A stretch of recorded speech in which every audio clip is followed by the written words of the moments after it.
Жаңа саат KG тартуулайт. Устаз Абдишукур Ажы Нарматов.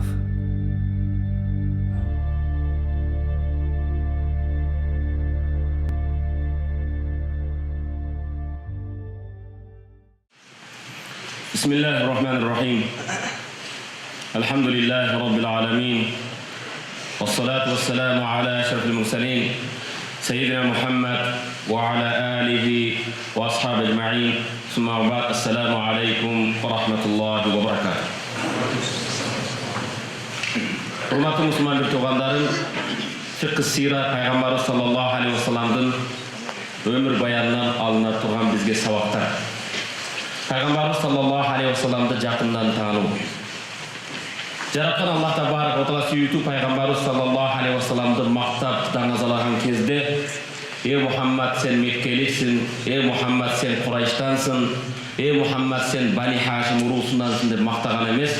Аллах таала пайгамбарыбыз саллаллаху алейхи ва салламды даңазалап мактаган кезде Калам сүрөсүндө: "Ва иннака ла'ала хулукун азим", албетте сен эң жогору адеп ахлак ээсисиң дейт.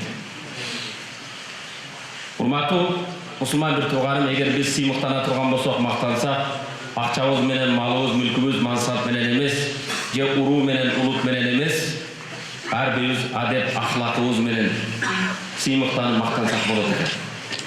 Себеп ата-энени биз тандай албайбыз, улутубузду тандай албайбыз, уруубузду тандай албайбыз, бирок адеп ахлакыбызды өзүбүз оңдосок болот.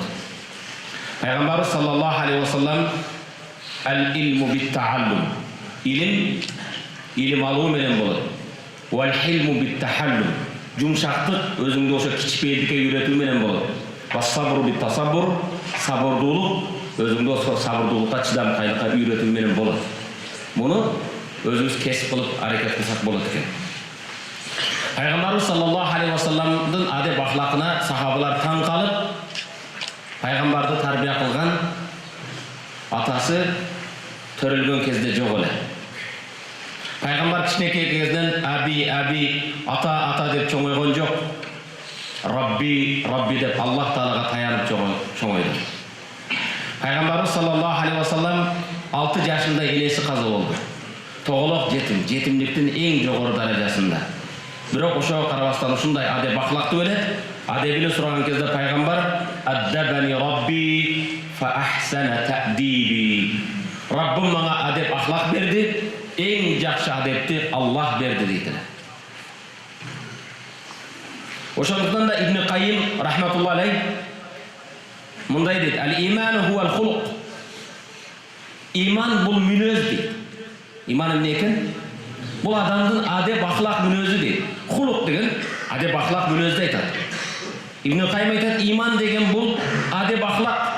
"Фаман зада алейка фил хулук, зада алейка фил иман", кимдин адеп ахлакы сенден жогору болсо, кимдин адеп ахлакы сенден бийик болсо, анда анын иманы да сенден жогору, иманы да бийик болот дейт. Кимдин адеп ахлакы сенден ашыкча болсо, билип кой, анын иманы да сенден ашыкчараак. Wa hinama su'ilat sayyida Aisha radhiyallahu anha an khuluquhu, Ayşe enemizdен пайгамбарыбыз саллаллаху алейхи ва салламдын өмүр жолдошунан сахабалар келип, пайгамбардын мүнөзү, адеп ахлакы кандай деп сураса, Ayşe enemiz кыска нускамында "Кана хулуқухул Кур'ан", пайгамбардын мүнөзү Кур'ан эле дейт. Жерде басып жүргөн Кур'ан эле дейт. Кур'ан буйрук берген нерсени аткарат, Кур'ан тыюу салган нерседен тыйылат. Бирок тилекке каршы урматтуу мусулман бир тууган, бүгүн биз көптөгөн мусулмандарыбыз исламдын ысмыдан, Кур'андын расмиден башканы билбей калдык. Биздин илим, билим, тарбия берген мекемелерибиз Кур'ан адеп ахлакыдан алыс. Эч бир зыян көрбөйт элек, эч бир жамандыкка барбайт элек эгер биздин таалим, тарбия берген дасторконубузда Кур'ан адеп ахлактары болгондо. Алamatul iman billah at-tawadu. Пайгамбарыбыз саллаллаху алейхи ва салламдын мүнөздөрүнөн бирөөсү өтө кичипейил экен. Бой көтөргөн текебир эмес экен. Ошондуктан бирөөдүн имандуу адамдын иманынын аламат белгилеринен бирөөсү дейт tavadu, kichipeyildik deydi. Ve alamatu ta'zimuka lillah. Kichipeyildik birincisi kebirlerinde kimge tekebirlenesin? Jaratkan Allah Ta'alaga sajda kılgın kelbeydi. Araplardan bir şair aytar. لَوْ فَكَّرَ النَّاسُ مَا فِي بُطُونِهِمْ. Eğer insanlar kursağında kötörüp жүрген nersege bir oy jügürtse مَسْتَشْعَرَ الْكِبْرَ شِيبُ وَلَا شُبَّانُ. Jaşı dağı, karı dağı hiç kaçan tekebirlik kılvay tilerdi.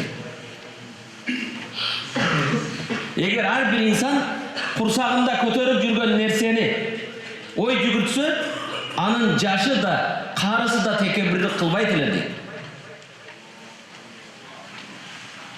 Ya i'jaban bi suratihi. Özünün suretine markanıp men kandayım, menin figuram kanday, menin kelbetim kanday deyip keçiresler ummatı Müslüman bir tuğan ajetkana deydi.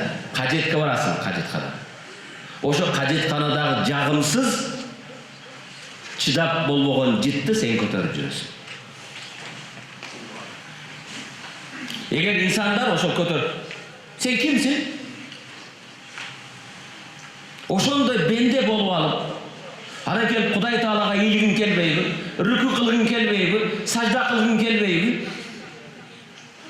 Kichipeyil adamdın, karasaң da kichipeyil bolğan adam imandın alamatынан eken.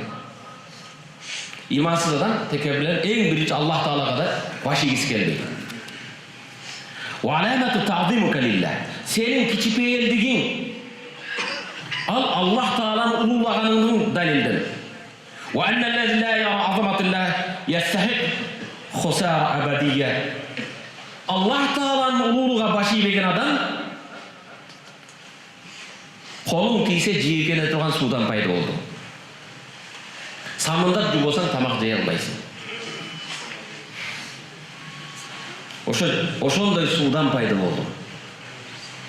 Biroq oşonday sudan jaralgandan keyin anan oşo seni jokton bar kılgan Allah Taalaga başı igin kelbey. Eğer Allah Taala'nın ululuğuna başı ilegen adam al sıfattap je sanap bilbegen utuluşka jaşoodon utkuzууга жеткен болот.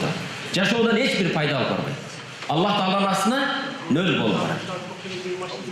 Hurmatly musulman bir tuğan. Peygamber sallallahu aleyhi ve sellem'nin kichipeyligini qarang. Seyyidul evvelin vel ahirin. Adam atadan berkilerin en mırzası, en akıllıların mırzası, peygamberlerin en mırzası ulusu. Biroq Peygamber sallallahu aleyhi ve sellem kanday kichipeyler. Kebir sahabalar, bedeviler, çetten kelgen adamlar elestetken Peygamber sallallahu aleyhi ve sellem janına kiredi.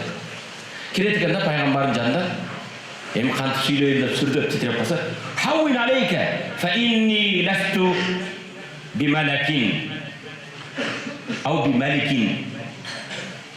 İnnemâ ana ibnu imra'atin min Kureyş kânet te'kulul qadid. Havvin aleyke." Fark bu. Özünü bas. Biraz emin ol, bekem ol. Fe inni lestu bi melikin. Men padişah emesmin. Zalim padişah emesmin. Peygamber özünde bunday diyor. İnnemâ ana ibnu imra'atin min Kureyş. Kureyşlerden bolğan, piştak jep жүрgön, kurgatılgan, et jep çoğoygon bir ayaldın balasımın deydi. Men de jenekö bir başkış ayaldın balasımın demekçi. Kadid dep Araplarda oşol kurgatılgan, bizde sürsütülgen deyil. Oşonday kedayım olup kalgan. Arkimen emek kılır beydi, köp свежий, таза emen jeydi. Oşonday etти jep olsam pıştak satıp pıştak jep жүрgön ayaldın balasımın deydi. وكان إذا سافر مع أصحابه قال أحدهم Peygamber sallallahu aleyhi ve sellem safarga çıkartlı sahabalar menen elestetik. Bir gün Peygamber sallallahu aleyhi ve sellem sahabalar menen jolda barasa birisi aytdı "Aleyya zabhu şâ." Ya Resulallah koydu men söyleyeyim dedi. Ve kâle sâni ikincisi aytdı "Aleyya salhuha." Terisi men sıyırayım dedi. Ve kâle sâli üçüncüsü "Ve aleyya tabhuha." Üçüncüsü aytdı men bışıramın etti dedi. Ve kâle aleyhissalatu vesselam süyüktü Peygamberimiz aytdı "Aleyya camul hatab." Men otun jinap gelem dedi. Ne dedi? Yuqal lahu ya Rasulullah. Nekfike zalik. Ya Resulallah biz kılavuz bunu. Siz oturun. Siz Allah'ın süyüklü elçisiz. Men bilem sizler atkarasınlar. Biroq men walakin akrah ana tamayyiz alaykum. Bara jatkan joldoştorun arasında özgöçe bolууну men jaktırbayım dedi. Fa inna Allah yakrah min abdi en yarahu mutamayyizan ala sebab Allah Taala joro joldoş bolup bara jatkan joldoştordan özgöçe bölüngön benden Allah süybeyt dedi. Birge bir safarda birimiz otun jinayız, birimiz koy soyuz, birimiz müçöleyiz, birimiz pişiramiz. Peygamber sallallahu aleyhi ve sellem men otun jinap kıldım dedi. Allah özgöçelengön benden süybeyt dedi. Hurmatly Müslüman bir toğan, ana sen kvartirada sen jeteksin imamsın dep koysa özgöçelenme. Kezeğin gelgende tezir olup, iliş ayakta juup, tamamını pişirip özgöçe bola albaysın. Bu süyüktü Peygamberimiz sallallahu aleyhi ve sellem uşunda eken. Peygamberimiz sallallahu aleyhi ve sellem kiç belgen kâne yebda'un nâse bisselam. Daim adamlarga Peygamber birinci salam berip eken. Assalamu aleykum. Az bir günde qarap turda bana salam veriyor. Peygamberimiz birinci salam berip. Kâne aleyhissalatu vesselam yaqul afşus salam. Peygamber sallallahu aleyhi ve sellem bir hadisini okuduğu için Peygamber'e bir salavat. Hurmatly mekendeşlerim, bir tuğanlarım, Allah yolunda men süyüktü dindeşlerim. Peygamber sallallahu aleyhi ve sellem'in ömür bayında kurul ötüp ketmeyin. Men ümit kılan inşallah sizlerge men işerim. Bunu sabahtan çıkkandan turmuşta işe aşırabız biz her birimiz inşallah. Abdullah ibn Selam bu Yahudilerden bolğan. Kim eken? Evreylerden, bu Müslüman emес. Peygamber Madinaga keldi. Kâle lemma kadime Nebi sallallahu aleyhi ve sellem Medine'de incefelen nas qibala. Adamlar Peygamber keliptir Madinaga degen kezde Madinanın eli oşa yakta çurka barattı. Ve qîle kad kadime Resulullah sallallahu aleyhi ve sellem. Allah'ın elçisi Peygamber keliptir dedi. Kad kadime Resulullah. Elbette Peygamber keliptir. Fil nas li anzur. Men dagıdek Yahudi adamlar men bir köreyin kim eken dep keldim dedi. Peygamberdi men de köreyin istep keldim. Falamma tabayyantu wajhahu arifta anna wajhahu laysa biwajhi kazzabin. Kelip Peygamberin yüzüne mınday karasam, yüzüne karap turup bildim, bul yüz kalp ayta turgan yüz emes. Bul jalgancı bet emes. Şunday nurdu kiçpeyli insan. Bul adamdan hiç kaçan kalp jalgan kelbeyt dedim deydi. Eşhedü en la ilahe illallah ve eşhedü enne Muhammedur iman kıl. Keyin uqtum emne deydi ekendir. Madinaga Peygamber sallallahu aleyhi ve sellem kelgende birinci hutbası, birinci kayırlısı. Emne jönünde söyleyten. Hurmatly Müslüman bir tuğan Peygamber sallallahu aleyhi ve sellem Mekke'den Madinaga geldi. Halayık kalk jinaldı. Peygamberden birinci kayırlısı, birinci hutbası desek bunday dedi. Ya eyyuhel nas. Eyyuhel mu'minun degen yok. Eyyuhel muslimun degen yok. Eyyuhel nas o insanlar dedi. Afşus selama. Aralarda salamdı jayıgılar. Salam bu tınçlık. Assalamu aleyküm degen ne? Tınçlıkты sizlerge kalayız. Afşus selam tınçlıkты jayıgılar. Ve at'imut ta'am. Muhtajlarga tamak bergiler. Ne üçün? Mekke'den üyün, bala çakası, malı mülkü taşlap köçüp gelgenler var. Bugün kelip alan, tüştükten kelip aldın sen de beysin. Al jırgagandan жылкычы болған жоқ. Kıyın al жұмыс izlep geldi başka yer. Mekke'den Madinaga kelgenlerge sen Mekke'liksin başkasın demesen o at'imut ta'am. Muhtajlarga tamak ber. Vasilul arham tuğan uruklar menen karım katnaşta oğular. Tuğan uruk degende barınca soltolarının sayaqtın je bolbosam urularga bölünür emas. Biz la ilahe illallah Muhammed Resulullah kelimenin aslındagı bardık innamal mu'minuna ihwa elbette imanlılar bardık bir tuğanbız. La ilahe illallah kelimesi menen kimdi biriktirse la ilahe illallah Muhammed Resulullah al Afrika'dan bu, Asya'dan bu, Avustralya'dan bu kim bolbosun al benim bir tuğanım al. Ana Allah aytadi innamal mu'minuna ihwa. Tuğanlar menen karım katnaşta oğlar. Bunu Mekkelikte bölbögün. Kelgin demegin. Vasallu billeyli, tünde durup namaz okuqılar. Vasallu billeyli ve nâsi niyam, adamlar uxtab жатқан кезде, mına Şamda 6'da okusan, 8'de құттаңды, 9'da жатып olsan, ertеги 9'da 12 saat uxta var. Түнкү намаздарға тұрғылар.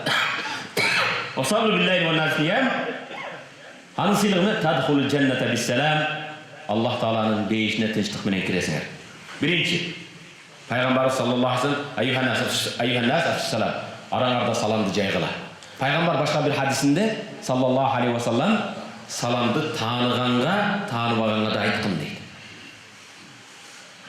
Өткөндө да айттым, bizde кебирлер өзүгө окшош кийингендерге гана салам берет. Өзүнүн формасы окшой, буга берсем болот экен дейт, андай эмес.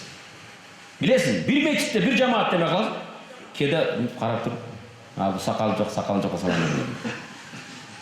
Bu Pakistan çekildi, men de uşağa salam. Андай emez, hurmatlı Müslüman bir tuğanım.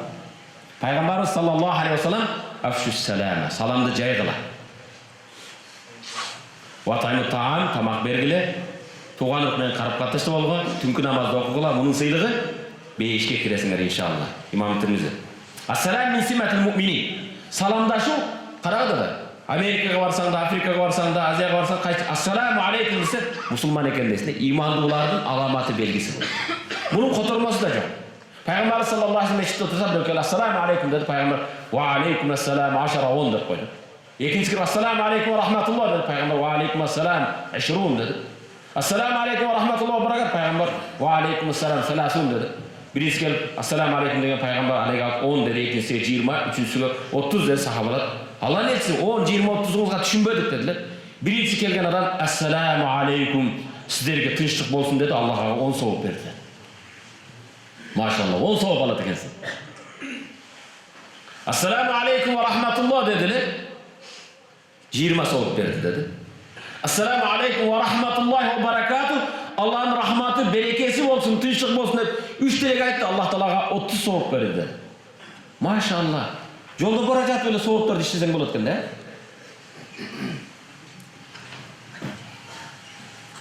Salam aytın eken, mu'mindardın alamat belgisine.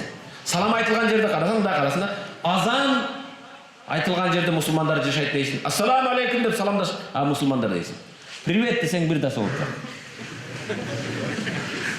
Bonjour deysin mi, ciao deysin mi, ni hao deysin mi, hiç soğuk yok. Kaysıra soğuk bulatken? Assalamu aleykum. Karagıday biz kede şu özümüzdün salamды da başkalarga almaştırıp bergenmiz da. Öte madaniyatlı bolobuz, mankurt bolup başkalarını emesdi. Salam, musulmandardın şu salamını da başka yemek kılıp bergenmiz.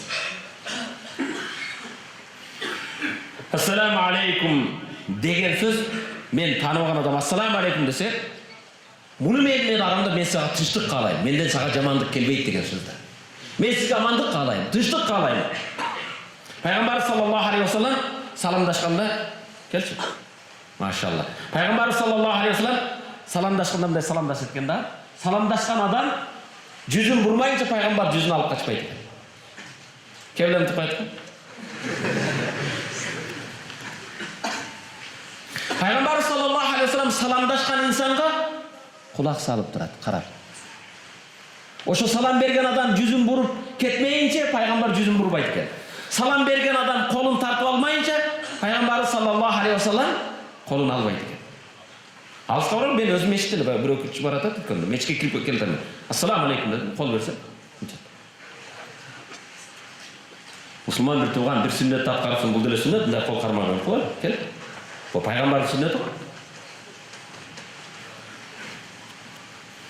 Hurmatlı Müslüman bir tuğan, bizde arazda kebir bayağı sözde çeçen bolup, kıyım bolup, söz çeverçiligin süylögönдөр var.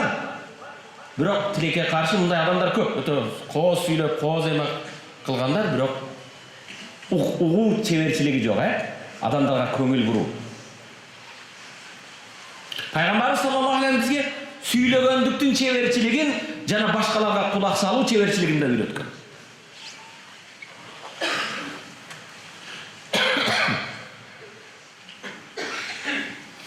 Ошол эле кезде Пайгамбар саллаллаху алейхи ve sellem özünün ömür yoldaşları ayalığa da köngül bırak. Üylögen кезде maşallah şahru asal bal ayları, медовый емес деп, бір ай, 2 ай жақсы көңіл бұрып, 2-3 айдан кейін башы сөйлескісі келмей қалады. Пайғамбарымыз саллаллаху алейхи вассалам өмір жолдастарға да қандай көңіл бұрған. Алардың айтқан сөздеріне Кан алейхиссалату вассалам башушан. Пайғамбар саллаллаху алейхи вассалам башуш деген дайым жарық мағынайда жылмайып күтіп алып екен әрбір адам. Қабағына қар жаубайды екен. Пайғамбар саллаллаху алейхи вассалам дайым мекен жылмайып күліп. Ошондон пайғамбар динибизди карай. Табассумука фи вajhi ахика лака садақа. Бир мусулман бир туғанына жылмайып саламдашқаның, жылмайып қарағаның садақа дейді. Сенен 50 сом сұраған жоқ па? Кейбір адамдар ушундай эмеде, жадный да, бахыл. Керек болса ушу Аллах Тааланын берген ауаны да бир бурдун тешигимен алыс келет. Бул садақаны қарай, бир мусулманга ассаламу алейкум да. Машалла, мен азыр көрдім, мында жылмайғандар барын садақалап атасың. Табассумка фи вajhi ахика садақала. Сенин бир мусулман бир туғаныңның жүзүнө жылмайып қарағандығың, сүйлөшкөндүң не екен? Садақ екен иншалла. Имам Тирмизи чыгарган сахih хадис. Пайгамбар саллаллаху алейхи вассалам кайрымдуулук кылган кезде садака кылса, сураган мискинди тилемчинин колуна өз колу менен берип жиберген. Мындай таштап койбойт. Же болбосо мына алып барып берчи. Пайгамбар саллаллаху алейхи вассалам садака кылган кезде да сураган адамдын колуна берип, бул да адеттерден бирөөсү. Пайгамбар саллаллаху алейхи вассалам онда чогулушка келип калса, чогулуш түгөгөн жерде кайсы бош жерге отуруп жүрөт. Онтип бияка туруп жүрөт. Мечитте протокол жок. Мечитте бир гана имамдын артында, имам адашса, кыраатында, намазда адашса, туурулай турган адам турса болду. Калган мечитте бир мунун мандаты бар экен, мунун байлыгы бар жок, кандайча жок. Мечитте келген жерде мажлис кайт кеткен, ошол жерде отурасың. Пайгамбар саллаллаху алейхи вассалам ошондой. Бүгүн кээ бир адамдарды чакырып, же тойго башка жерге чакырса, баягы биринчи столдон жай болбосо, капа болуп, эмнеге чакырасың анда деп калат, Пайгамбар саллаллаху алейхи вассалам эч качан сахабалар менен отурган кезде сахабаларга каршы бутун узатпайт экен. Азыр кээ бирөө отуруп алып, бутун узатып демек. Мешітке келип алып жатып алат. Сүйлөсөң тү жооп бере берет.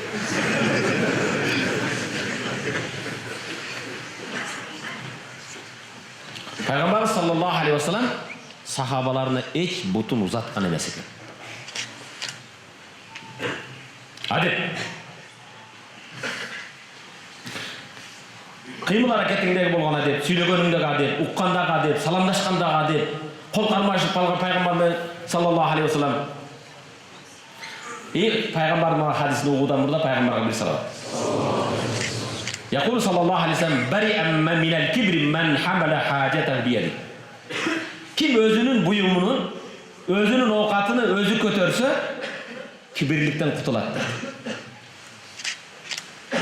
Өзүңдүн оокатың, өзүңдүн сумкаң, өзүңдүн вещмешогуң, өзүңдүн чамаданың өзүң көтөрсөң, ал адам кибирликтен кутулган адам экен. Ва бари'а минан нифак ман аксара мин зикриллах. Ким Аллах Тааланын зикрин көп айтса, субханаллах, алхамдулиллах, кыймылда бисмилlah, Аллаху акбар, Аллахны көп зикр кылган бенде нифактан кутулат экен, мунафыктыган, эки жүздүүлүктөн. Ва бари'а мин аш-шух ман адда заката мали. Ким малынын зекетин берсе, байлар, малынын зекетин чыгарган адам, ал адам сараңдыктан, жадныйлыктан, бакылдыктан кутулат. Кейбір адамдар ол зекет бермейді вообще.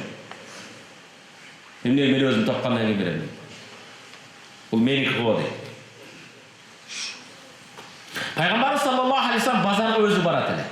Өзінің бұйымын өзі көтерет эле. Ва якул, кейін пайғамбар саллаллаху алейхи вассалам дейді: "Ана аула бихамлиха." Бирөө келіп, "Я Расул, мага бериң" десе, бұйымдың ээси көтөрүүгө ээси татыктуураак, ээси милдеттүү дейді. Мен өзім көтөрүшүм керек дейді. Жараткан Аллах Таала пайгамбар саллаллаху алейхи вассаламды жана пайгамбарларды сыпаттаганда Куранда мынтип келген да.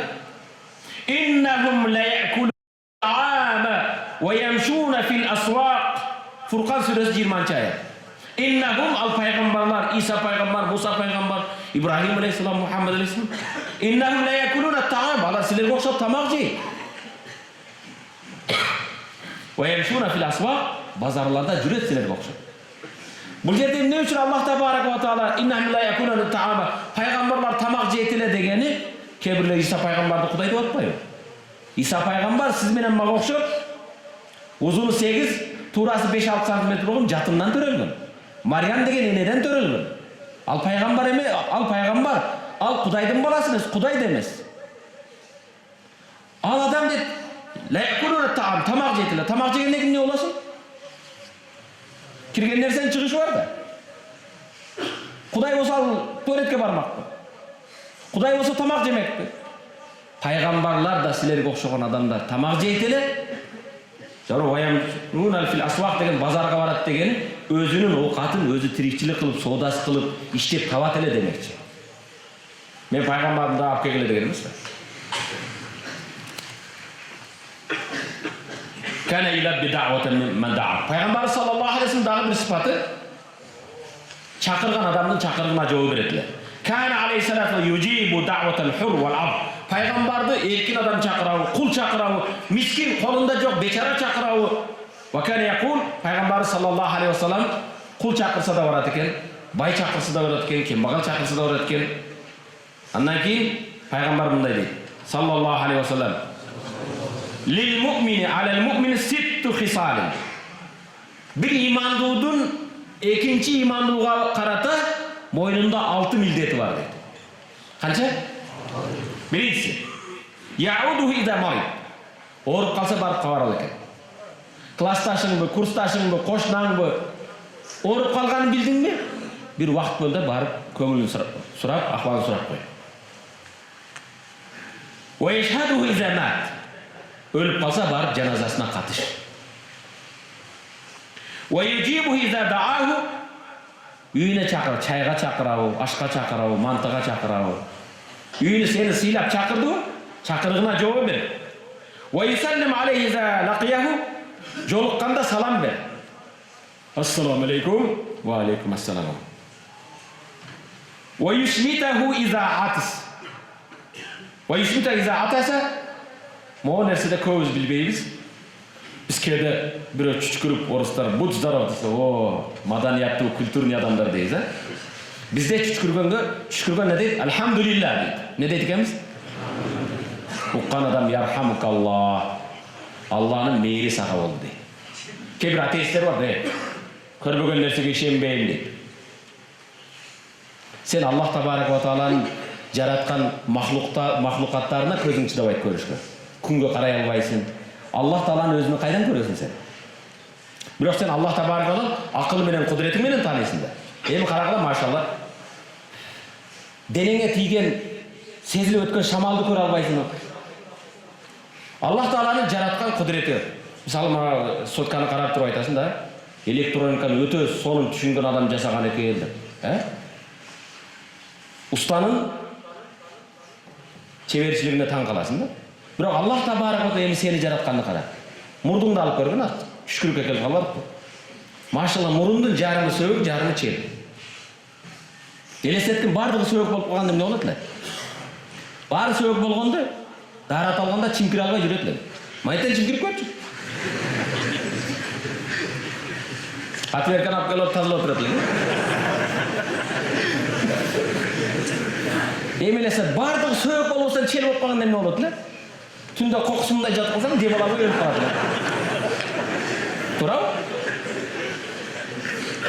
Мана машина айдап жүрөбүз. Воздушный фильтрди алмаштырабыз, маслоний фильтрди алмаштырабыз. Кимиң могу фильтрди алмаштырдың бир жолу? Бардыңбы барып? Очурка туруп, Мага мындай фильтр келе, Мадейин Кыргызстан деп, Аллах табарак ва таала мурунга кандай жайлап койгон, İnsandın den soğuluğu bolu üçün bayağı algan demimiz öpköge kirgen hava 36,6 uşunday жылуулук. Азыр минус 14-ке шықсаң да, же болса Якутияға барсаң минус 50 градус болып жатады. Демді алғаныңда минус 50 градус ауа, өпкенге барса сен ауырып қаласың, касал боласың. Бірақ көз ирмегінде мұрдың, Аллах Тағала ушундай аппаратты қойған, көз ирмегінде 36,6-ға жылытып тұрып өпкенге жүретеді. Аллаху акбар. Парға кірсең 80-ді көрсетіп тұрады ысық.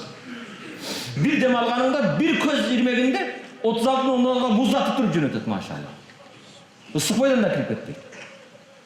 Кейде ошо адамдын мээсине зиян боло турган жаман жыттар келип калган кезде жанагында Кудай Тааланын кудурети менен бир күч келет дагы чүчкүрүп туруп уруп чыгарып берет. Бай волейболист топ тургандай күч менен урулат. Чыгып кеткенде не дейсиң аны? Алхамдулилла дейсиң. Уккан адам ярхамукаллах. Бул Алланын мээри рахматы сага болду дейт. Ярхамукаллах деген адамга эмне дейт бул? Яхдикумуллаху ва юслих балакум. Аллах сизге туура багыт берсин, каталарыңызды кечирсин. Кара маданият бу маданият эмес. Будь здоров деп койсоң аны. Өлүм керек, өзүң бүтүп атат. Трошен кем бекен? Көрүңөр, биздин динибиз кара жөнөкөй, чүчкүргөндө мен азыр көптөн угамда мусулман аялдар, эжелер акчүч деп калат. Мен азыр 48-ге кирдим. Акчүч деген маанисин билбейм. Билгендер болса мага айтып койсунчу. А? Билесиңер? Акчүч дейт, а? Алхамдулилла деш керек экен. Не деш керек? Алхамдулилла ала кулли хал. Ар бир ахвалда Аллага мактоолор болсун. Мээме жаман зыяндуу нерсени жеткизбестен өзүнүн кудурети менен чыгарып берген Аллага шүгүр болсун. Уккан адам ярхамукаллах. Андан урматтуу мусулман, мына техника канча өлүптү? Мына соткаң менен. Жыт билеби? Мына микрофон билбейт. Бүгүн мындай аппарат жок. Аллах Тааланын кудурети бул. Жайгашкан жерине карагандай машалла. Кооз. Жакшынакай. Мусулмандын экинчи мусулманга болгон моюнундагы 6 милдети не экен? Ооруп калса кабар аласың, өлсө жаназасына катышасың. Чакырса барасың, салам мына алек аласың, салам бересиң. Чүчкүрсөң дейсиң, алхамдулилла десе ярхамукаллах. Алхамдулилла. Бирөө чүчкүрүп алып кете берип турду. Баласыга үйрөткөнгө балам чүчкүргөн адам алхамдулилла десе, сени ярхамукаллах дегенде. Жаш бала бир аксакалды чүчкүрөт эткенде сакалдуу аксакал. Алхамдулилла дейт экен да. Качан айтат экен, артынан барат экен. Эч айтпайт экен, аны бирип. Сиз мусулмансызбы десе карап. Алхамдулилла мусулманмын десе ярхамукаллах деп экен.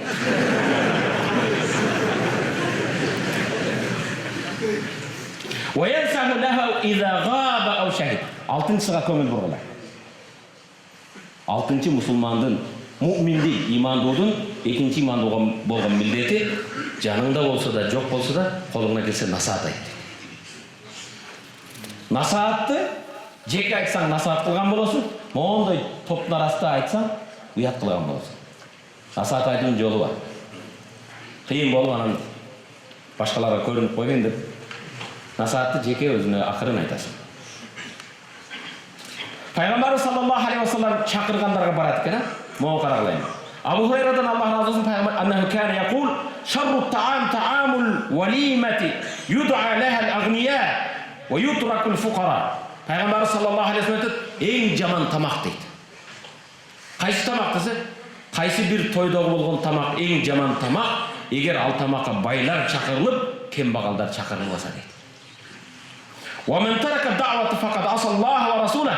Пайгамбардын хадисине кимде-ким бирөө чакырса, себепсиз, үзүрсүз тоготпой барбай койсо, ал пайгамбарга, Аллах Таалага күнөөкөр болуптур дейт. Себеби пайгамбардын сүннети экен. Сени сыйлап чакырды да. Эгер үзүрүң болсо, ооруп калып, башка жумушуң болуп, үзүрүңдү ошону түшүнүктүү жол менен айтып кой. Жөн эле барбай койсоң себепсиз, Аллага жана пайгамбарга күнөөкөр болот экенсиң. Бирок бул жерде көңүл бура турган нерсе пайгамбар саллаллаху алейхи ва саллям тойлордогу эң жаман тамак байларды чакырып, мандаттуулар келсин. Могу бебечара келбесин деп максат бөлүп салса болбойт.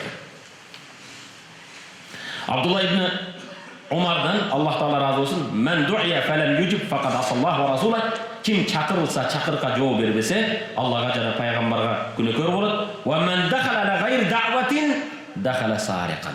Бұл жерде де көңіл болды. Кімде-кім шақырықсыз барып кіріп алса, ал уырлыққа кірген сияқты дейді. Диніміз бардық маданият емел үйреткенді. Бүгін саға чақыру берет беріп атады. Паланчы менен келіңді атың жазып тұр. Сен 6 баланы ертіп барасың. Ол 6 баланы есеп қылған емес. Аға стол қойылған емес. Аға тамақ даярдалған емес.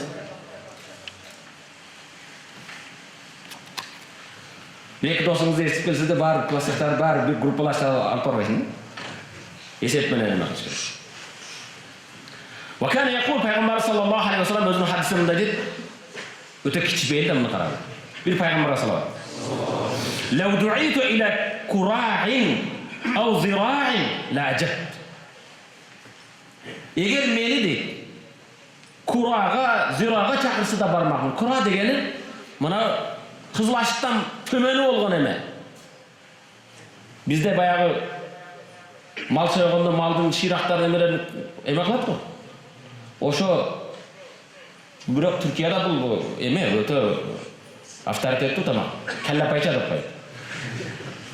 Kelle payça şorpalarını kılat ertemen barsak. Oşo kelle payça degeni bu eme Fars dilinde poy deb butta aytadi. Kelle. Oşo koydun buttağını kişirip çakırsa da men barmaqmın deydi. Bette kura degeni oşol bayağı Kızılaşıktan tömenini aytadi da жоғары емес.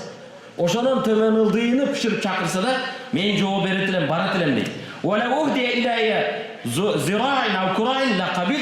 Eger maga birөө oşo koydun tuyaqtарын belek kılsa da kabul alatılem deydi Peygamber sallallahu aleyhi ve sellem. Sen maga bermiş şu deydi. Hazır elestettin bireunun үйüne kelle payta көтеріп бар. Ne dedi? İmam Bukhari, İmam Müslim rivayet kılan hadis bu, hurmatlı Müslüman tutan.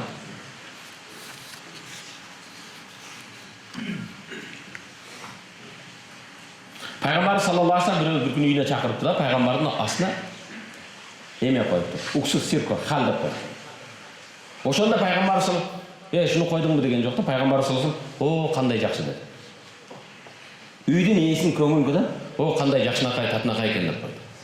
Пайгамбар саллаллаху алейхи ва саллям эч качан бир тамакты жаман деген эмес.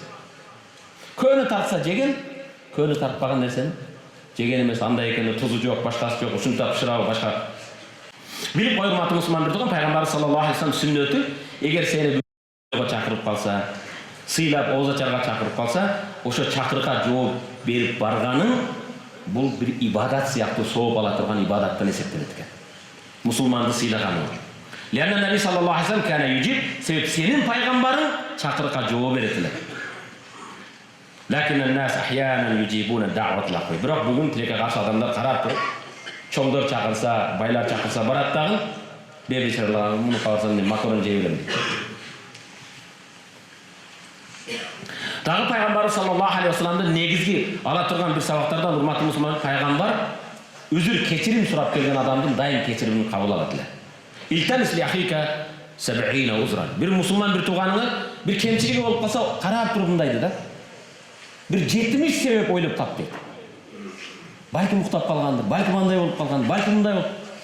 70 sebep tappasan, 70'ten keyin daha oşağa bir sebep tapamadın da. Balki men bilbey kaldım dep 71'inci özüne emek kıldı. Peygamber sallallahu aleyhi ve sellem sahabalardan, adaşkan emelerden keçirimin kavlagan. Hatib ibn Balta'a dep ötken sabakta aytıldı. Hatib ibn Balta'a degen bu sahabalardan birisi.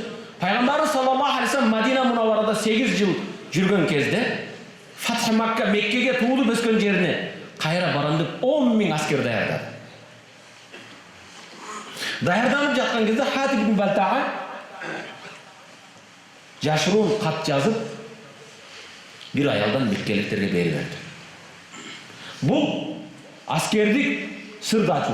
Musulmandardın sırın açu degen, kıyamet degen söz, çok bir kıyamet. Cebrail aleyhisselam keldi Peygamber sallallahu aleyhi ve sellem Hatib'tin jasagan işine ya Resulallah aranda sahaba şunu işte kıldı, Kurayşlarga haber kettiler. Peygamber sallallahu aleyhi ve sellem sahabalar jönöttüler. Mekke menen Madinanın arasında barıp kattal para jatkan ayaldı karmap aldı. Ayal örülgön чачын арасына жашырганда кайралып келди. Пайгамбар саллаллаху алейхи вассалам Хатиб ибн Балтаны чакырып, "Бул эмне кылганың?" dedi.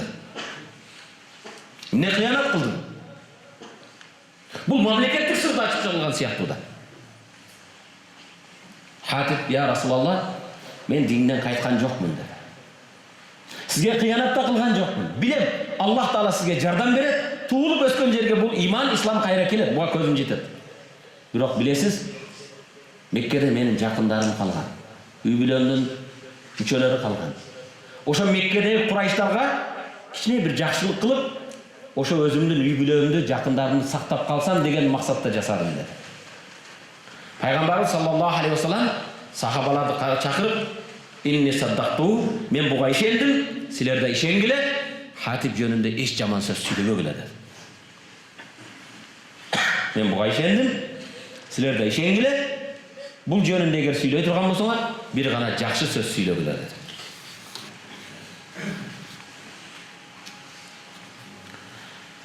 Пайгамбар саллаллаху алейхи вассаламга кээде пайгамбар өзүнүн кызматкери менен отуруп тамактанат эле, кызматкери менен жүрөт.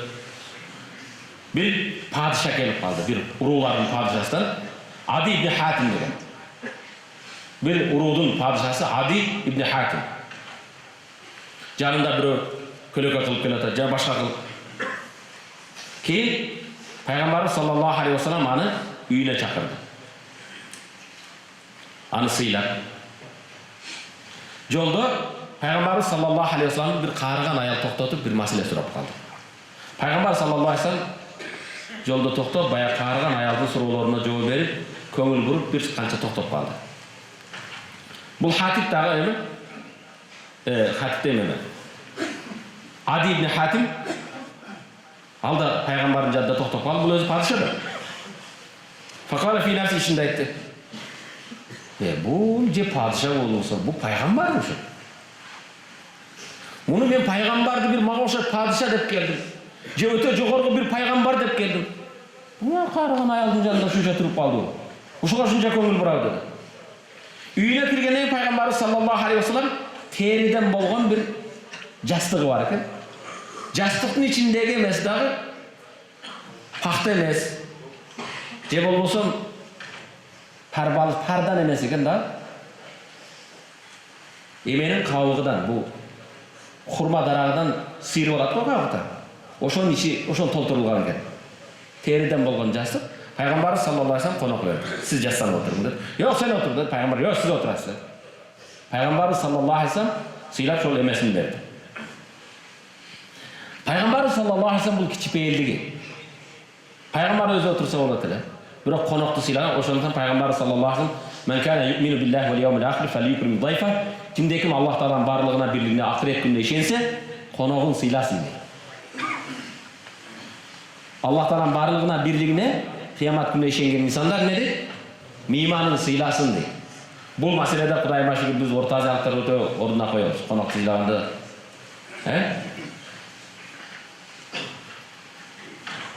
Peygamber sallallahu aleyhi ve sellem jaş baldarga da, karılarga da, başkalarına bir de köngül bıraktılar. Abdülmelik ibn Marwan degen padişah ağa bir delegatsiya keldi dagı, delegatsiyanın arasından bir jaş balаны kirgizdiler. Kichkinekey jaş bala ekan, o'ta cho'ng emas. Jaş bala kirganda Abdülmelik ibn Marwan qarab turib, "Bir padişahlıkmı, ne oldu bu? Emi şu jaş balalar kirmegeni qaldı menin astıma" dedi da. Bu padişah emas. Bu padişahın oturgan jeri mi? Emi maga şu kirmegen şu jaş bala qaldı dedi. Janağı danışman jaş bala bunday dedi. Külüp turup padişaha. "Ayyuhal amir, o jetekçi padişah dedi. İn dakhaluni aleyke lam yanqus min qadrika şey.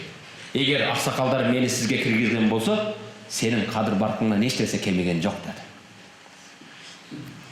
Men de kelip senin bir kadır barkыңды alıp koygan jokmун dedi. Senden başka aksakal jokmu süйлөшө турган dedi. Eğer süйлөөгө, el başkaruga, jaşına karasa, ümmetin arasında sizden de jaşı ulgayganlar bar ele dedi. Bирок Allah Taala алысты көрген акыл берген болсо, сүйлөй турган тил берген болсо, мени менен сүйлөшөсүз. Эгер жашыга карап бирөө падыша болсо, элдин арасында сенден да аксакалдар көп өлөдү. Пайгамбар саллаллаху алейхи вассалам дайымул фикр, дайым ой жүгүртчү экен. Пайгамбар саллаллаху алейхи вассалам көп убагында кайгырчу экен. Көп убагында каткырчу эмес, кайгырчу экен. Көп ой жүгүртөт экен. Үммөттүн гамын жейт экен. Үммөтүм деп, бизди. Биз кээде урматтуу мусулман бир тууган, үй бүлөбүздүн, бала чакабыздын гамын жейбиз. Жакшы бул нерсе. Үй бүлөмдү кандай, бала чакамды намаз окутсам, кыздарымга кандай хижап кийгизсем, кандай ушуларды иманда тарбия кылсам деп. Кээде өзүңдүн агай-инелериңди, туугандар, бул да өтө жакшы нерсе. Бирок пайгамбарыбыз саллаллаху алейхи вассалам үммөттүн, ла илаха иллаллах Мухаммад расулуллах, бардык үммөттүн гамын жейт экен. Бул өтө чоң нерсе. Пайгамбар саллаллаху алейхи вассаламдан Абу Хурайра деген сахаба риваят кылат, кала: "Хаража наби саллаллаху алейхи вассалам ала рахтин мин асхабихи ядхакун." Пайгамбар үйдө отурса, көп сахабалар күлүп атыптыр да. Бир топ болгон сахаба. Пайгамбар чыкты. Вайтахаддасын, булар сүйлөшүп күлүп атыптыр. Факал, пайгамбар айтты: "Валлази нафси бияди." Жаным колунда болгон Аллага касам ичем. "Лау та'ламуна ма а'лам." Эгер мен билгенди билгениңерде, "Ла дахиктум қалилан ва ла бакайтум касира." Эгер мен билгенди билгениңерде, аз күлүп, көп ыйламаксыңар dedi. Сумма инсараф ва абкал кавм. Кийин пайгамбар сахабалардан жүзүгүрүп кирип кетти кайра. Сахабалар пайгамбардын отурган жерде каткырып күлгөнү үчүн өкүнүп кийин ыйлашты.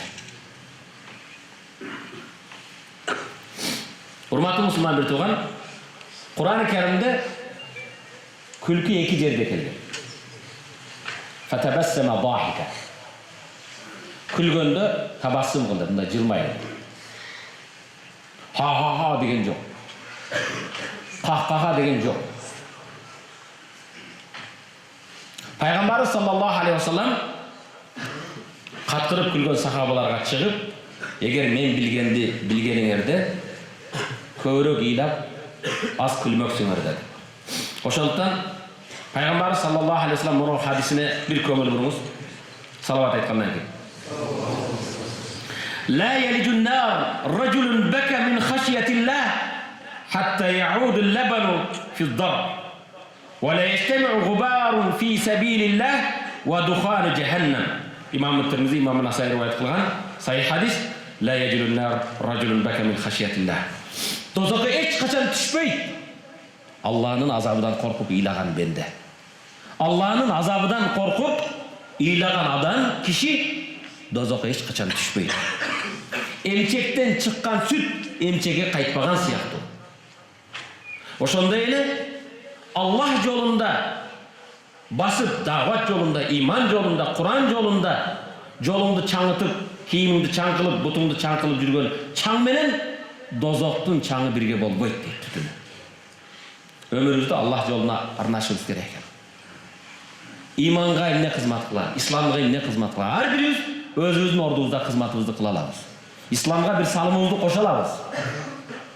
Peygamberimiz sallallahu aleyhi ve sellem aytadi, Allah'ın azabından korkup, muşunça ömür verdi. İslam için, Kur'an için ne kıldın? Allah'ım ömrümde tekkök gözüktün. Beni ketire körgün. Kalgan ömrümde imanda, İslam'da bekem kıldım. Allah'ın azabından korkup iylagан bendenin insandı dozok karmabay deydi. Emçekten çıkan süt emçeke kayıtmagan siyahtı. Allah yolunda bolgon çaң menen dozoktun tütüne hiç kaçan birge bolboyt deydi. Mo hadisти көп угуп жүрөсүздөр. Daha bir kaytalap koyuyor ele. Sab'atun yuzilluhumullah fi zilli yevme la zilla illa zilluh. 7 türlü insanda Allah Teala kıyamatta rahmat kölökösünü, özünün rahmat kölökösünü alat. Al kıyamatta eş bir Allah'ın rahmat kölökösünden başka kölökö yok gezde. İmamın adilun, adiletli jetekçi padişah, adiletli prezident, adiletli hükümet başçı, adiletli jetekçi imam degen bir gana meçitin imam emez. 10 adamga, 5 adamga jetekçi bolgondan keyin адилеттүү болгон жетекчи имам дейт. Ал адилеттүү адам кыяматта Аллах Тааланын рахмат көлөкөсүндө болот. Биринчиси. Экинчиси. Вашабун наша фи ибадатиллах. Жаш кезинен Аллах Таалага кулчулук кылып баштаган, жаштыгынан арамдан алыс болгон, күнөөлөрдөн алыс болуп, Кудай Таала таат ибадат кылган бенделер. Экинчиси. Үчүнчүсү, ражулун қалбуху муаллакун бил масажид. Үчүнчү адам жүрөгү мечиттерге байланышкан. Шамды окудум, куптанга да келемби? Жумадан жумага эмес. Мен айтам, жума бектер. Жумага келип да 34 намазды каза кылып 35-чи келип коет. Десем мен намаз окуйм дейт. Кебирлер жылына бир жолу сүннө муаккада болгон, сүннөт болгон айт намазга чыгып коет.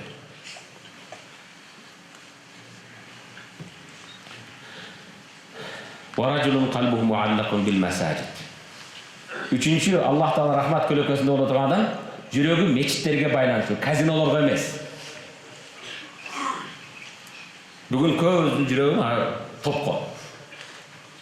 Же болсо стадиондорго, башкаларга. Варажулан тахаба филлах, иштама алейхи ва тафаррака алейхи. Төртүнчүсү, ражулан, эки адам бири-бирин Аллах жолунда сүйдү. Намаз окуган үчүн, ибадатта жүргөн үчүн, Аллах адал кылган нерсени адал кылган үчүн, Аллах тыюу салган нерсени алыс болгон үчүн достошту. Аллах жолунда достошту, ажыраганда да Аллах үчүн ажырайт. Мага тыйым бербей койду, колдобой койду эмес, же шайлоодо мага добушун бербей койду эмес. Ажырашса да бул имандан алыстап кетти. Жамаатка келбей койду, жума намазын окубай койду. Ошондо. Варажулун даату имраату зата мансабин ва жабал факара инна хафуллах. Нечинчи болду? Бешинчи, варажулун. Bir kişinin da'athu imra'atun. Bir sulu ayal çakırsa. Zat-ı mansabine ve cemal. Mansabı da var. Mansap деген kreslosu var, biyligi var. Cemal sululuğu var. Şef ayta algan yok adam dedi. Kebirler aytsa, "Em şefтердин алдында кыйын да, мажбур болосуз, ажеке кичине алып койсо куй берсе эмне болот?" дейт. Алланын алаты жаган жери. Sen şefinden emес, o жогору şefingdi жараткан Алладан кор. Бул жерде хадис токтолойн деген нерсе, ражулун, bir жигитти, bir эркекти мансаптуу, сулуу, бийлиги бар катын чакырса, кел арам жолго барайын деп. Карап туруп айтат. Инна хафуллах, мен Кудайдан корком, барбайм десе. Ошол эле кезде тескериси да болушу мүмкүн. Мансаптуу, акчалуу, сулуу болгон эркек bir аялды чакырса, ал аялда мен Кудайдан коркомун деген аял эркек кыяматта Аллах Тааланын рахмат көлөкөсүндө болот. Кебирлер айтат, эми кармай албадым жаштыкта дейт. Эми карагын. Юсуф алейхиссалам кандай сулуу болгон? Юсуф пайгамбарды ким чакырды? Зулейха. Египеттин падышанын аялы, туурабы? Не деди? Сен чакырган нерседен түрмө мага жакшыраак. Качты. Эшиктерди вакалла катлап коюп, эшиктер бекилген кезде култанга качты. Качканда падышанын аялы артынан эме кылып көйлөктөрүн жыртып берди, туурабы? Канча жыл түрмөдө жатты? Кийин барып келип айтты го. Карагыла дейт, эгер көйлөк астынан жыртылган болсо, бала кол салган болот. Артынан жылган болсо, аял. Бул айткан жок, эми шефтин аялы экен, мен падышанын аялы деген жок, башка деген жок. Жаш.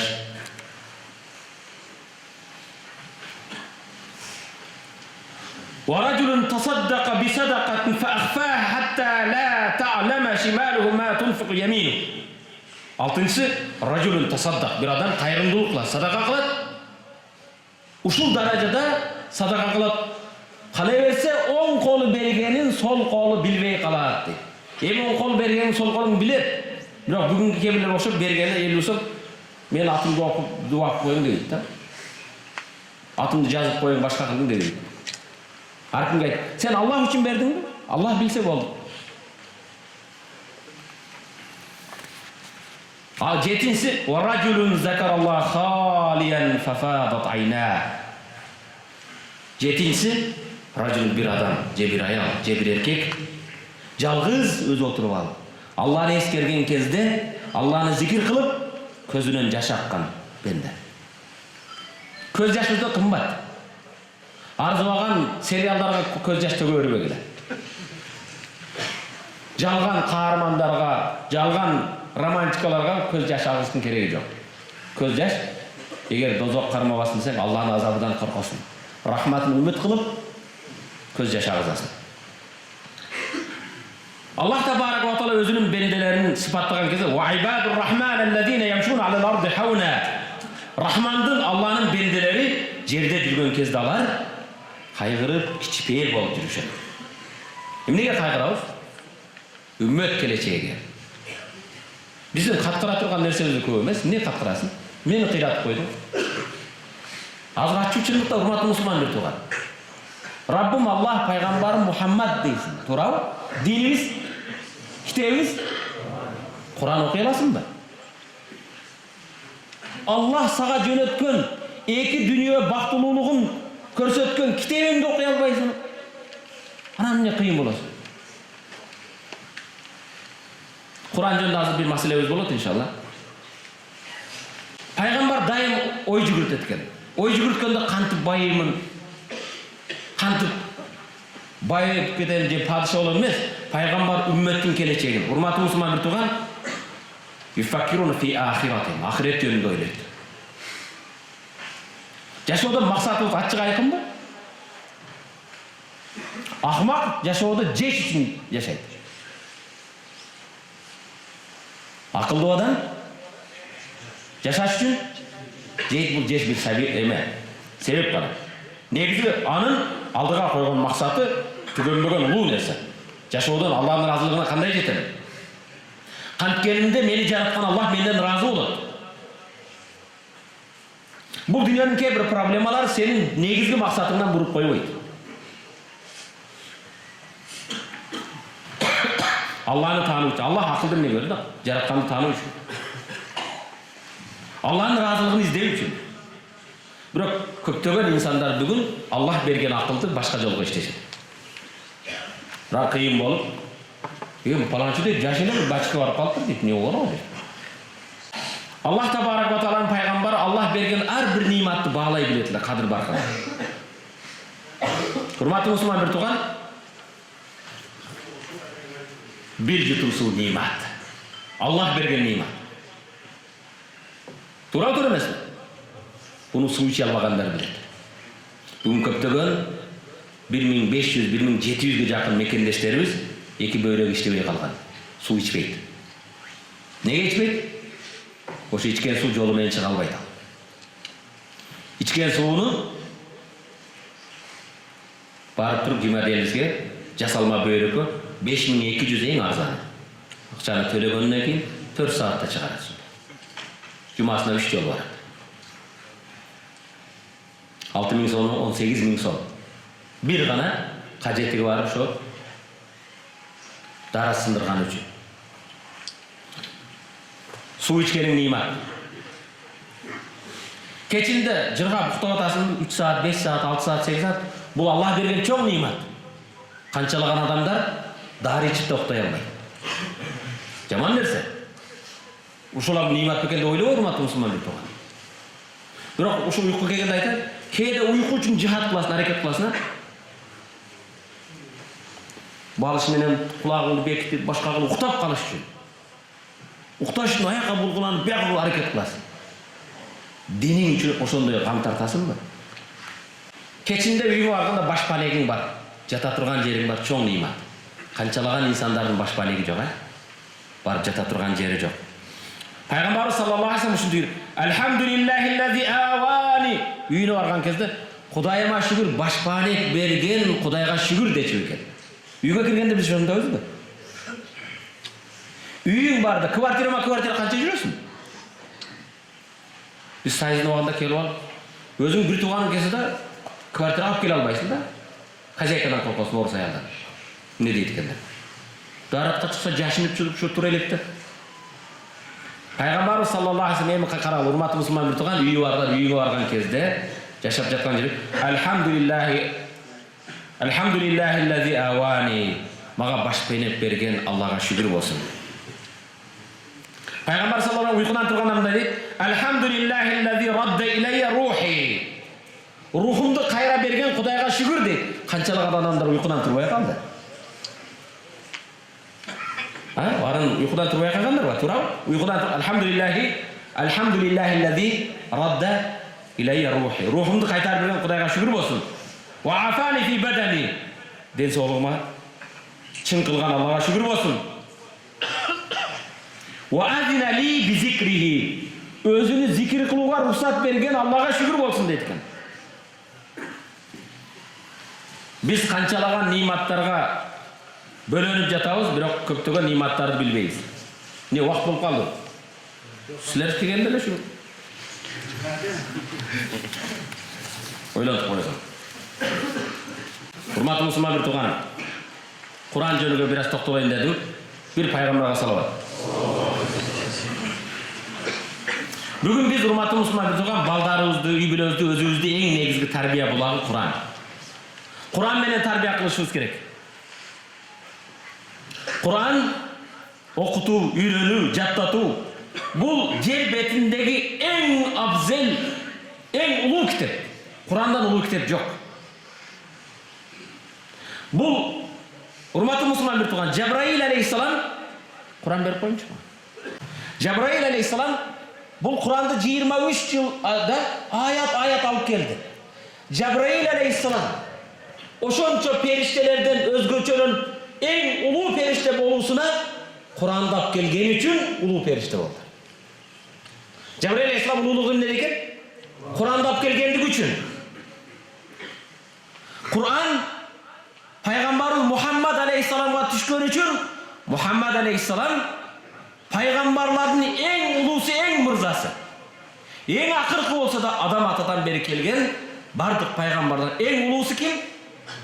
Sebep ağa Kur'an kelgen. Hurmatly musulman bir tuğan. Kur'an Muhammed aleyhisselam'ın ümmeti bizge keldi bu. Kimin kitabı bu? Muhammed aleyhisselam'ın ümmetiga bu kitap kelgen için kuntum hayra ummeti uhricet linnas insanlardan en ulu ümmetsizler boldular.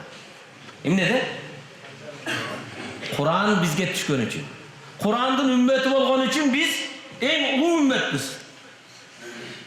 Kur'an Ramazan ayında düşkön için 12 aydın sultanı Ramazan ayı oldu. Kur'an Kadir keçesi düşkön için Kadir keçesi 1000 aydan yaxşırak oldu. Keçelerden en ulusu kaysı? Kadir tün. Emne için? Kur'an düşkön için. Fevallahi, billahi, tallahi, Allah'a kasam içem, ant içem, hurmatlı mekendeşim. Eğer bu Kur'an senin üyünde olsa, yüreğinde olsa, amal kılsan, okusan, üyrensen, buyruğunu atkarsan, tıyı salgan nerseden tıyılsan, en baktılı, Allah'a en süyüktü insan bolasın. An Farvata ibn Nawfal'in kâle akada Habbab biyedi. Farva ibn Nawfal degen aytat, Habbab degen sahaba menin kolumdan karmadı deydi. Habbab gelip Farva'nın kolundan karmadı. Fakale takarrab ilallah mastataht. Allah'a yakında kança kolundan gelse. Küçüğün jetkençe, kudretin jetkençe Kudayga yakında dedi. Kudayga yakın bolu dedi. Wa'lam kiyin aytdı. Habbab degen sahaba aytat, bilip koy. Emelesтерип koy. Habbab kolundan karmagan sahabanın orduna özüngni koy. Farva ibn Nawfal'ın orduna özüng koydağın Habbab emne dep atat. Kolundan karmak Allah'a yakın bolgun. Kançalık küçüğün jetse, kudretin jetkençe Allah'a yakın da andan keyin bilip koy. Wa fa'lam annaka lan tataqarrab ilayhi bi şey'in sen Allah Taala'ga hiç yakın bola albaysın Allah'ın sözüdөн artıqırak bir ememen Kur'an'dan başka. Allah'a en yakın alıp baruvchi, Kudayga yakın kıla turgan en ulu nerse ne eken? Allah'ın sözü Kur'an eken. Lan tataqarrab bi şey'in habbi ilayhi min kelam. Allah'a en süyüktü yakın alıp bara turgan seni al jol ne eken? Kur'an eken. Hurmatly musulman bir tağım, ova Allah Taala'ga yakın bolup üçün oroza karma, sadaka kıl, zekat ber. Biroq Allah'ın sözü menen yakındaganday hiç nerse menen Allah'a yakın bola albayt ekensin. Hurmatly mekendeşim, Kim Allah'ını suysa Allah'ın sözünü suyat. Allah'ın suyganı neni suyat kim? Elestetik gör da suyganın alda şu жақсы көрген нәрсені сөйлегің келеді ғой.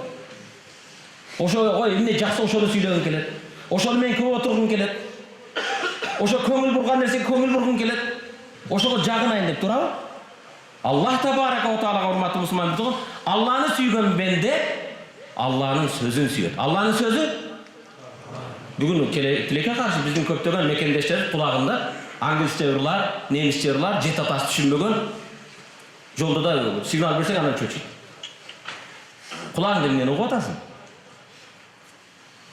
Алланын сөзү. Бирок урматтуу мусулман бирдигин, Курандан канчалык насибаң бар? Канча сага Аллах Таала шуна сагып эме берди? Сура Ихлас менен Инна атайланан башканы билбейсиң базарга чейин. Ва ман ахабба калама, ким Алланын сөзүн сүйсө, мен ишенем, барын сүйөбүзбү? Алланын сөзүн сүйгөн бенде дейт, анша байна ва байнаху сухбатан мустамирра. Ал Аллах Тааланын сөзүн сүйгөн бенде муну менен өзүгө бир байлашым, келишим түзүп коет. Күнүмдүк программаңда, күнүмдүк 24 саатыңда бул Курандын канча насибасы бар? Моңго көңүл бурган сыяктуу көңүл бурасыңбы? Бул калып кетсе чуркап келесиң. Эртең чуркан биринчи ушуну карайсың. Бирок муну ачасыңбы? Кызыңа, өмүр жолдошуңа мону белек кыласың. Бирок балдарыңа Куран белек кылдыңбы? Балам Аллахтын келеми, калами, сөзү болгон. Курандан улуу белек барбы? Урматтуу мусулман биртуган. Деги өзүңдүн ушул Курандан канча насибаң бар? Канча олжоң бар? Канча жаттаганың бар? Күнүгө бир аяттан жаттай албайсыңбы? Ошончолук көпмейсиңби? Күнүгө бир аят. Алхамдулиллахи раббил аламин. Алхамдулиллахи раббил аламин. Күнүгө бир аят жаттай албайсызбы? Ким Аллах табарака ва таала сүйсө, Алланын сөзүн сүйсө, аны менен өзүнүн арасында бир эмне кылып коет экен? Келишим, күнүмдүк программаңа жок дегенде 10 минут арзыбайбы? 20 минут Куранга бөлө албайсыңбы? Урматтуу мусулман биртуган. Ал сени менен түбөлүп эч ажырабайт. Өлгөнгө чейин дебейм, урматтуу мусулман биртуган. Өлгөнүңдө банканын карталары да калат. Машинанын ачкычтары да калат, сефтин ачкычтары калат. Бирок Куран мүрзөгө да барат. Кыяматта хашырда барат сени менен. Кыл көпөрөдө сени менен болот, мүрзөңдө сени менен болот. Апыртпа дейсиңби? Пайгамбарыбыз саллаллаху алейхи ва саллям мындай дейт: "Иqra'ul Qur'ana." Куранды окугула. Fa innahu ya'ti yawmal qiyamah shafi'an li ashabihi. Бул Куран кыяматта окуган бенделерди шафаат кылганы келет дейт. Пайгамбар "Иqra'ul Qur'ana" Куран окугула үммөтүм дейт. Куран кыяматта эсин окуган бендени шафаат кылып жетелеп элестеткин. Кыяматта калайык калктын арасында бир соопко үмүт кылып турасың. Атаң карабайт, элең карабайт. Партиялаштарың жакында келбейт. Куран келет экен. Не дейт? Пайгамбар саллаллаху алейхи ва саллям мындай дейт: "Ас-сиям вал Кур'ан яшфа'ан лил-абди йawmal qiyamah." Кыяматта Куран менен орозо бендени шафаат кылганы келет. Якулу сиям орозо айтат экен: "Ай я Рабб, манату та'ама ва-шахвата бин-нахар фашаффи'ни фи." Күндүзү тамак аштан, суусундуктан, кумардан тыйдым. Бендени бейишке алып кирүүгө мага уруксат бер дейт экен. Ва якулу Кур'ан айтат экен: "Манату-н-наум." Кечки уйкудан калтырдым. Биллейл фашаффи'ни фи. Я Раббым, буну мен бендеңди шафаат кылып бейишке алып кирейин, уруксат бер дейт. Кала фаяшфаан. Пайгамбар айтат, экөө тең шафаат кылат дейт. Оң колуңнан Куранын, сол колуңнан розоң кармап не кылат экен? Бейишке алып кирет экен. Бирок бүгүн муну менен канчалык күнүмдүк 24 саатта канча убакыт бөлөбүз? Муну караңыз, урматтуу мусулман биртуган. Аллах табарака ва таала кереметтүү Куранда мындай дейт: "Китабун анзалнаху илейка мубаракун." Китабун анзалнаху илейка мубаракун. Бул китепти сага түшүрдүк, Мухаммад. Мубаракун, бул берекелүү, береке китеби дейт. Эмне үчүн? Лиятадаббару, ой жүгүртүү үчүн. ой жүгүртсүн, акыл жүгүртсүн. Аяти Кур'андын аяттарына, буйруктарына, тыюу салган нерселерине. Валиятазаккара улул албаб, акыл ээлери акылын иштетсин. Эсине келсин. Мен кээде мындай айтчу кыйын мен акылдуумун дейт. Паланчы же жахил бул надан дейт. Жахил надан, чыныгы жахил илимсиз, кыбланын каяк экенин билип туруп намаз окубаган адам жахил. Китабун анзалнаху мубаракун. Мухаммад сага түшүргөн китеп эң берекелүү китеп. Китабун анзалнаху илейк, Мухаммад сага түшүргөн китеп берекелүү. Экинчи аятты кара. Валиятазаккар улул албаб, акыл ээлери акылын иштетсин. Окусун, түшүнсүн. Экинчи бул аят Сад сүрөсүнүн 29 аяты. Анбия сүрөсүнүн 50 аятында мындай дейт. Ва хаза зикрун мубаракун анзалнаху. Ва хаза зикрун, бул Аллахны эскертүүчү зикир. Мубаракун, бул берекелүү. Анзалнаху, Мухаммад сага түшүрдүк дейт. Сага сенин үммөтүңө түшүргөн бизде эң баалуу берекелүү нерсебиз бар. Китебибиз нур. Аллахыбыз нур, пайгамбарыбыз нур. Тилекке каршы үммөттүн жашоосу караңгы. Ва хаза зикрун мубаракун анзалнаху. Ал-Кур'ан азим. Эң улуу Кур'ан, берекелүү Кур'ан. Бирок урматтуу мусулман биртуган, Кур'ан бул эки аятта, мен сизге окуган аятта мубарак дептир. Не дегени? Берекелүү. Анын берекеси каякта? Жашоодун бардык тармагында береке, урматтуу мусулман биртуган. Кур'ан бар береке бул. Ар бир аяты береке.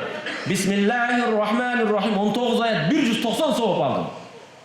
Алхамдулиллахи раббил аламин 118 аяттан тамгадан турат. 1180 сооп аласың Фатихага. Бисмиллахны окуп койгун. Кегиле Бисмиллахир-рахманир-рахим. Канча сооп алдың? 190 сооп алдыңар, машалла. 19 тамга. Bir тамгасыга 10 сооп. Bunun berekesi bardык тармакта. Сөздөрүндө, балагатында, окуусунда, жаттасаң да берекелүү, оңой жаттайсың. Урматтуу мусулман биртуган, берекеси урматтуу мусулман сообу да берекелүү. Кыяматта шафааты да берекелүү. Өмүрүңө береке берет экен. Убактыңа береке берет экен. Аялыңа, бала чакаңа береке берет экен. Балдарыңа береке берет экен. Ишиңе, турмушуңда береке берет экен. Рызкыңа береке берет экен. Ден соолугуңа береке берет экен. Шифа. Шифа ушпа эмеспи?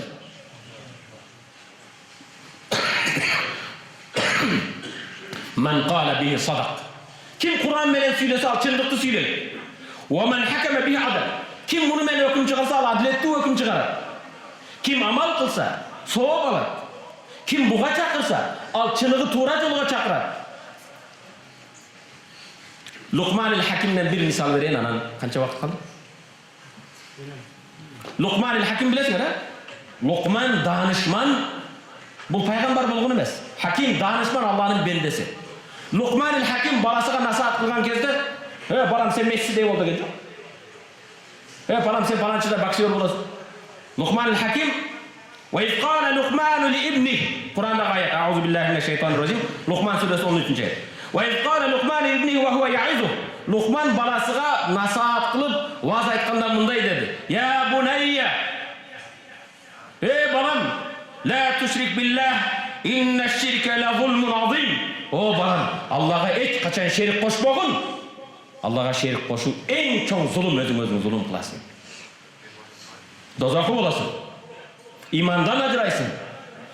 O balam, Allah'a hiç kaçan şerik koşma. Toğga sıyınma, suğa sıyınma, uyga sıyınma, taşga sıyınma, teğirçi bolma, mazarga sıyınma. İyyâke na'budu ve iyyâke nesta'in. Жалгыз özünden jardam sorayman, жалгыз özüňe ibadet. Жалгыз Kudayga sıyın dedi. İnne şirke la zulmun azim. Yaşadığı en çok zulüm bu Allah'a şerik koşu. Jaratkandy tanıbagandyk. Andan keyin kalıs Allah Taalaga ihlaslı boldu. Bunday dedi ki. Keyingi ayet. Ya bunayya aqimus salat. Ey balam namaz oku. Baldarыңызды ушинтип tarbiya bereriz mi? Ey balam, Allah'a şerik koşmagın. Allah'a şerik koşu en çok günah. Balan namaz oku. Va'mur bil ma'ruf. Tuğra yolga çakırgın. Vanha anil munkar. Biröydü tuğra emes yoldan tыйgın. Wasbir ala ma asabak. Sağa bir jetken nersege sabır kıl. Inna zalika min azmil umur. Bul bardığı sabır kıla turgan ertүү insanların işi bu. Sabırдуулук berilip atkарыла турган иштер бул. Намаз окуу, амр маруф кылуу, нахи мункар кылуу berilip sabırдуулук менен аткарыла турган иштер булар. Андан кийин Лукмандын баласы айтып аткан насааты. Кара. Вала тусаир хаддака линнас. Вала тамши фил арди мараха. Инна Аллаха ла юхиббу кулла мухталин фахур. Жана балам, tekebirlenme, boy көтөрбө. Adamların arasından yüzünü vurup ketmegin. Men kıyımın demegin. Vela tamşi fil ardı maraha. Cerde kıyım bolup kanda jürбөгүн. İnna Allaha la yuhibbu kulla muhtalin fakhur. Allah hiçbir maqtançak tekebirlerdi süyböйт. Boy көтөрбө. Мен boy көтөрсөң да эч тоого жетпейсиң. Эч бир жерди жарып сала албайсың. Андан кийин ваксит фи машик. Жүргөнүңдө кичпейил бол жүргүн. Кичпейилдик менен бас. Ваксит фи машик. Вагдуд мин саутик. Көчөлөрдө, жалпы коомдук жерлерде үнүңдү пас кыл. Үнүңдү кыйкырба. Инна анкара ласвати ла саутил хамир. Эң жагымсыз үн эшектин үнү дейт. Эшекке окшоп маанисиз кыйкырып бербе деген сөз. Урматтуу мусулман бир тууган, Куран ушундай. Куранды окусак мына кандай эме Лукман el-Hakim баласына кандай тарбия берип атат. Тилекке каршы бүгүн биздин тарбия булактарыбыз Курандан эч нерсебиз жок. Жок дегенде урматтуу мекендеш, кел сен ар бирибиз өзүбүздөн баштайлы. Ыйык китебиз болгон Алланын жөнөткөн китеби кереметтүү Курандан аз-аздан үйрөнөлү. Үйрөнөбүз иншалла. Жөн эле келип угуп коюп, оң кулактан кирип сол кулактан чыкпасын. آمين. اللهم اغفر لنا ذنوبنا وكفر عنا سيئاتنا وتوفنا مع الأبرار. اللهم أعنا على ذكرك وشكرك وحسن عبادتك. Жараткан Аллахым өзүңмен жалбарып суранарым. Бул бенделердин жүрөгүнө бекем иман бер, адалыңдан рызык бергин, рызыкларына береке бергин. Эң улуу рызкың болгон Куран-ы Каримди насип кылгын я Раббал аламин. Аллахым Куранды окууду насип эткин, Куранды жаттоо насип эткин. Kur'an'a amal kılın nasip etkin ya Rabbal alemin. Ve sallallahu aleyhi ve sellem ala hayr halqi Muhammed ve ala alihi ve sahbihi ecma'in bi rahmetike.